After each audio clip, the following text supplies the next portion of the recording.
여러분의 정체성은 무엇입니까? 하나님의 자녀, 주의 종, 그리스도인, 누군가의 아버지, 누군가의 어머니, 누군가의 아들, 누군가의 딸. 이 모든 것이 저와 여러분을 칭하는 하나의 호칭이 될 수 있고 하나의 이름이 될 수 있습니다. 그러나 우리가 저 사람은 진짜 하나님의 자녀야, 저 사람은 진짜 그리스도인이야 라고 하는 이야기를 자주 들어보신 적이 있으십니까? 그러면 우리가 살면서 이러한 이야기를 들었을 때에는 우리의 기분이 마냥 좋으셨습니까? 오늘 우리가 읽은 본문 가운데 우리가 우리의 정체성이 무엇인지 예수님의 생애를 뒤돌아보며 생각해 보겠습니다. 오늘 우리가 읽은 본문의 배경입니다. 예수님께서 겟세마네에서 기도를 마치시고 대제사장들에게 파송된 백성들과 장로들에게 잡혀서 대제사장의 집에서 재판을 받으시던 때입니다. 이 장면은 마태, 마가, 누가, 요한 사복음서에 모두 기록된 예수님의 첫 번째 순환의 장면이고 시작의 장면입니다. 대제사장들과 온 공회는 예수님을 죽이려고 거짓 증거들을 찾기 시작합니다. 그러나 그들의 수고에도 불구하고 아무것도 얻지 못하였습니다. 나중에 두 사람이 와서 이 사람이 하나님의 성전을 허물고 사흘 동안에 지을 수 있다 증언합니다. 그러자 대제사장이 일어나 예수님을 향하여 너는 왜 아무런 대답을 하지 않느냐고 다그칩니다. 하지만 예수님께서는 침묵하십니다. 끝까지 예수님을 추궁하지만 자신들이 원하는 대답을 듣지 못하고 고발할 증거 역시 찾지 못한 대제사장은 하나님께 맹세까지 하면서 이렇게 예수님께 묻습니다. 63절 후반절 말씀입니다. 제가 봉독하겠습니다. 내가 하나님의 아들 그리스도인지 우리에게 말하라. 그때서야 예수님께서는 이렇게 대답하십니다. 내가 말하였느니라. 먹잇감을 노리던 승냥이 떼처럼 이 대답을 기다렸다는 듯 예수님을 추궁하며 달려듭니다. 신성모독이다. 신성모독은 사형이다. 그들은 한 입을 모아서 대답합니다. 그들은 예수님의 얼굴에 침을 뱉었고 주먹으로 때리고 손바닥으로 때리며 누가 너를 때렸는지 맞춰보라고 조롱합니다. 지난주 수요일부터 우리는 계속해서 사순절 기간을 보내고 있습니다. 예수님의 순환의 첫 장면을 읽고 들었습니다. 어떠셨습니까? 마음이 아프셨습니까? 화가 나십니까? 아니면 무관심하며 이 역시 궁금하지도 않으십니까? 내가 만일 예수님의 자리에 서 있었다면, 내가 하지도 않은 일을 가지고 사람들이 와서 나를 다그치고 욕하고 침을 뱉었다면 저는 과연 그 수모와 곤욕을 견뎌낼 수 있었을까라는 물음 앞에 서봅니다. 여러분, 우리가 오늘 깊게 살펴보아야 할 부분입니다. 이 순환이 예수님께는 어떠한 의미가 있었던 것일까요? 하나님께서는 이 순환을 통하여 어떤 것을 우리에게 말씀하고 계실까요? 이 순환의 이야기가 하나님의 말씀인 성경에 이렇게 자세히 기록된 이유는 과연 무엇이었을까요? 예수님께서 이 순환 앞에서 침묵하신 이유가 무엇이었을까요? 첫째입니다. 예수님께서는 하나님을 전적으로 신뢰하였기에 침묵하셨습니다. 이사야서 53장 7절 말씀입니다. 함께 봉독하도록 하겠습니다. 그가 곤욕을 당하여 괴로울 때에도 그의 입을 열지 아니하였으며 마치 도수장으로 끌려가는 어린 양과 털 깎는 자 앞에서 잠잠한 양같이 그의 입을 열지 아니하였도다. 아멘. 우리가 성경을 읽어보면 예수님께서는 성경에 능통하다는 사실을 알 수 있습니다. 바리새인들을 꾸짖으실 때에도 성경 말씀에 근거하여 꾸짖으시는 모습을 볼 수 있습니다. 그렇기에 예수님께서는 이사야서에 나오는 고난받는 종에 대한 말씀이 자신을 가리키고 있다는 것을 알고 계셨습니다. 그래서 이 모든 것이 하나님의 계획하심이라는 것을 아시고 하나님의 말씀을 이루기 위하여 침묵하셨다는 것을 알 수 있습니다. 이 침묵이야말로 하나님의 뜻을 전적으로 따르겠다는 순종의 모습이자 하나님의 계획에 대한 무한한 신뢰의 모습임을 우리에게 보여주고 계십니다. 본문 63절에 보면 예수께서 침묵하시거늘 이렇게 기록되어 있습니다. 여기서 침묵이란 헬라어로 에시오파라고 합니다. 이를 직역한다면 그가 계속해서 침묵하고 있었다, 이런 뜻입니다. 자신에 대한 거짓 증언이 난무하는 가운데 재판의 처음부터 계속해서 보여주신 예수님의 침묵이야말로 그 모든 순환이 하나님께 드려지는 무한한 신뢰와 영광임을 볼 수 있습니다. 예수님께서는 이 침묵을 통하여 저와 여러분에게 우리가 세상 속에서 해야 할 일을 지금도 보여주십니다. 다른 어떤 사람들이 우리들의 진심을 왜곡하여 어떠한 말을 할지라도 우리는 예수님께서 우리에게 주신 계명대로 하나님을 사랑하고 이웃을 사랑하는 일을 멈추지 말아야 할 것입니다. 우리가 이웃을 위하여 봉사하고 섬길 때 어떤 사람은 이렇게 이야기할지도 모릅니다. 무슨 꿍꿍이가 있어서 착한 일 하는 척 하는 거야. 그러나 묵묵히 주님께서 주신 사명을 감당하다 보면 반드시 성령님의 역사하심을 통하여 그들이 언젠가는 진심을 알아줄 날이 올 것입니다. 여기에 예수님의 침묵의 의미가 이 시대를 살아가는 우리들에게 그 뜻을 알게 하십니다. 그가 계속해서 침묵하고 있었다. 우리는 묵묵히 침묵을 통하여 세상의 빛과 소금의 역할을 감당하여야 함을 기억하시길 바랍니다. 20세기 미국 추상미술의 대표적 화가 마크 로스코는 이렇게 자신의 작품에 대하여 말합니다. 관람자와 내 작품 사이에 어떤 것도 놓여서는 아니 된다. 작품에 어떤 설명을 달아서도 아니 된다. 그것이야말로 보는 이의 정신을 마비시킬 뿐이다. 내 작품 앞에서 해야 할 일은 단지 침묵이다. 한 예술가가 자신의 작품에 대하여도 이러한 자세로 자신의 예술성과 작품을 지켜나갑니다.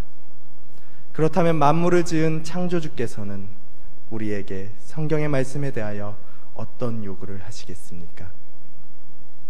로스코는 작품 앞에서 단지 침묵을 요구했던 것처럼 만물을 지으신 전능하신 하나님께서 요구하신 것은 인간의 해석이 아니라 침묵과 순종에 있음을 말합니다. 예수님께서 침묵으로 순종을 보이신 것 같이 예수님이 보이신 본을 따라 살아가시는 저와 여러분들이 되시길 주님의 이름으로 소망합니다. 두 번째입니다. 예수님께서는 사랑하셨기에 침묵하셨습니다. 본문 63절의 말씀입니다. 함께 봉독하도록 하겠습니다. 예수께서 침묵하시거늘 대제사장이 이르되 내가 너로 살아계신 하나님께 맹세하게 하노니 내가 하나님의 아들 그리스도인지 우리에게 말하라. 예수님께서는 충분히 변론하실 수 있으셨습니다. 대제사장들이 준비한 거짓 증언자들이 아니고 예수님께 은혜를 입은 자들을 불러 변론하게 하실 수 있으셨습니다. 예수님의 이적을 실제로 목격한 이들이 예수님을 변호하게 하실 수 있으셨습니다. 그러나 예수님께서는 그렇게 하지 않으셨습니다. 결국 재판에서 예수님의 죄를 찾지 못하고 예수님께서 십자가에 달려 돌아가시지 않았다면 인류의 죄를 속할 유일한 방법이 없다는 것을 아셨기 때문에 그리하셨던 것입니다. 창세 때부터 하나님과 함께 계시어 인간들을 보았던 예수님은 인간의 죄를 속할 유일한 방법을 포기하지 않으셨습니다. 그것이 자신의 죽음임에도 불구하고 말입니다. 인간들을 너무나도 사랑하셨기 때문에 그 모든 거짓 증언 속에서 침묵하셨습니다. 이 침묵은 인간에 대한 한없는 사랑의 또 다른 표현이었다는 것입니다. 저와 여러분이 이 세상 속에서 그리스도인으로 살아가기 위해서는 많은 것들을 포기해야 합니다. 누군가가 나를 알아주었으면 하는 마음, 내가 봉사했다는 사실을 드러내고 싶은 공명심, 이러한 것들 앞에서 침묵을 지켰을 때 오히려 믿지 않는 사람들이 저 사람은 진짜 그리스도인이네, 저 사람은 진짜 하나님의 자녀야, 저 사람이 믿는 예수가 도대체 누구지? 이렇게 이야기하며 그들이 주님께로 돌아올 수 있는 것입니다. 침묵으로 인간에 대한 사랑을 표현하신 예수님, 그 예수님의 제자된 우리 역시 모든 것을 포용할 수 있는 바다와 같은 마음으로 믿지 않는 자들을 향한 따뜻한 침묵을 지켰을 때에야 하나님의 영광이 드러날 수 있음을 믿으시길 바랍니다. 세계 제2차 대전 때 일어난 이야기입니다. 젊은 청년 한 명이 적의 총탄을 맞고 쓰러져서 죽어가고 있었습니다. 그 청년에게 군목이 다가가서 이렇게 말했습니다. 이제 당신은 죽어가고 있습니다. 안타깝습니다. 내가 당신을 위해 어머니께 대신 편지를 써드리겠습니다. 무엇이라고 쓸까요? 청년이 말했습니다. 어머니께 제가 기쁘게 죽었다고 써주세요. 조국을 위하여 싸우다가 당당하게 죽었다고 말해주세요. 그리고 이어서 말했습니다. 목사님, 그리고 편지 한 분에게 더 써주세요. 지금 교회 학교에서 저를 가르쳐 주었던 선생님 얼굴이 떠오릅니다. 어렸을 적 나에게 성경을 가르쳐 준 분이지요. 그분께는 제가 그리스도인으로 죽었다고 써주세요. 이 말을 하고 그 청년은 눈을 감았습니다. 군목은 그 청년이 말하는 대로 편지 2통을 써서 보냈습니다. 한 통은 어머니에게, 그리고 또 한 통은 주일학교 선생님에게 써서 보냈습니다. 그런데 그 선생님으로부터 회답이 왔습니다. 편지를 보내주셔서 고맙습니다. 나는 사실 교회 학교 학생들을 가르치는 교사였습니다. 그런데 별로 열매가 없고 지겨워서 한 달 전에 사표를 냈습니다. 그런데 오늘 이 편지를 받아보고 내가 한 일이 결코 헛되지 않았다고 생각되었습니다. 그래서 다시 교회 학교 선생을 하기로 결심했습니다. 불평하지 않고 묵묵히 자신에게 주신 하나님의 사명을 감당하는 것, 하나님 앞에 침묵으로 순종하는 것, 그것은 반드시 열매로 나타난다는 것을 믿으시길 바랍니다. 세 번째입니다. 예수님께서는 자신의 정체성에 대한 질문에 침묵하지 않으셨습니다. 본문 64절 말씀입니다. 함께 봉독하도록 하겠습니다. 예수께서 이르시되 내가 말하였느니라. 그러나 내가 너희에게 이르노니 이후에 인자가 권능의 우편에 앉아 있는 것과 하늘 구름을 타고 오는 것을 너희가 보리라 하시니. 아멘. 예수님께서 끝까지 침묵을 고수하자 대제사장은 하나님까지 들먹이며 예수님께 질문합니다. 내가 하나님의 아들 그리스도인지 우리에게 말하라. 그때 예수님께서는 말씀하십니다. 내가 말하였느니라. 여기서 예수님께서는 하나님의 아들이 아니라는 것을 말할 수 있었습니다. 그리하였더라면 목숨을 부지하였을지도 모릅니다. 그러나 예수님은 당당하게 하나님의 아들이라는 사실을 밝히십니다. 그리고 그것이 자신의 목숨을 앗아가는 이야기임을 알면서도 하나님의 아들이라는 사실을 부정하지 않으십니다. 그리고 그들을 위해, 우리 모두를 위해 죽음을 선택하셨습니다. 자신의 정체성에 대해서 명확하게 말씀하시는 예수님을 보며 저와 여러분이 해야 할 것은 간단합니다. 어떠한 순간에 있어도, 무슨 상황에 처해도 우리가 하나님의 자녀, 그리스도의 제자라는 사실을 잊어서는 안 된다는 것을 기억하시길 바랍니다. 그리스도인이라는 사실이, 그 사실 하나만으로도 나에게 해가 된다고 할지라도, 내가 비난받을지라도 그것을 감내하시길 바랍니다. 그것이 바로 예수님께서 친히 보여주신 제자의 길이고 하나님께 영광 돌리는 방법입니다. 마땅히 밝혀야 할 때를 알고 피하거나 도망가지 않는 것, 그것이 바로 제자의 삶이라는 것입니다. 오늘 저와 여러분은 예수님의 순환의 첫 장면에 함께하였습니다. 처음에 제가 드렸던 질문 기억하십니까? 이 순환이 예수님께는 어떠한 의미가 있었던 것일까요? 하나님께서는 예수님의 이 순환을 통해서 어떤 것을 말씀하고 계실까요? 이 순환의 이야기가 하나님의 말씀인 성경에 기록된 이유는 과연 무엇이었을까요? 예수님께서는 이 순환 앞에서 침묵하신 이유가 무엇이었을까요? 그렇습니다. 예수님께서 그 모든 모욕과 순환을 참고 견디신 이유는 하나님에 대한 신뢰와 우리들에 대한 사랑 때문이었습니다. 그리고 마지막까지 자신의 정체성을 부정하지 않으신 것은 결국 우리를 구원하시기 위하여, 그리고 우리를 끝까지 사랑하셨기 때문입니다.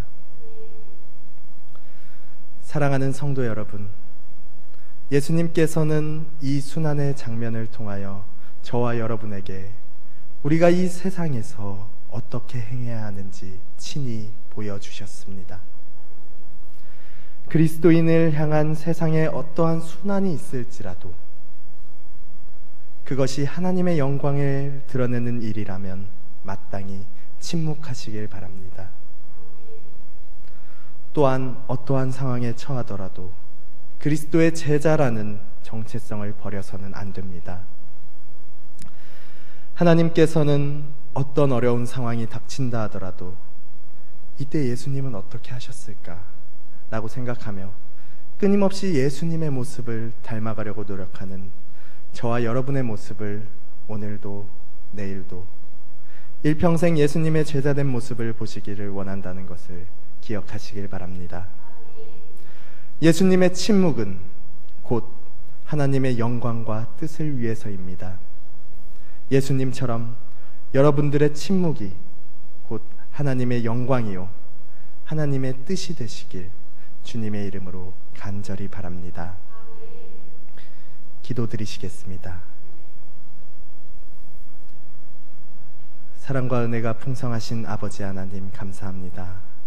오늘 이 시간에 우리에게 허락해 주신 이 말씀대로 우리가 하나님의 영광을 위하여 침묵할 수 있는 마음을 허락하여 주시옵소서. 우리에게 친히 보여주신 예수님을 닮아 예수님의 길을 따르는 제자가 될 수 있도록 인도하시옵소서. 어떤 어려운 상황에 처하더라도 우리를 위해 순환 앞에서 침묵하신 예수님을 생각할 수 있게 도와주시옵소서. 사랑과 은혜가 많으신 우리 주 예수 그리스도 이름으로 기도드립니다. 아멘. 찬송가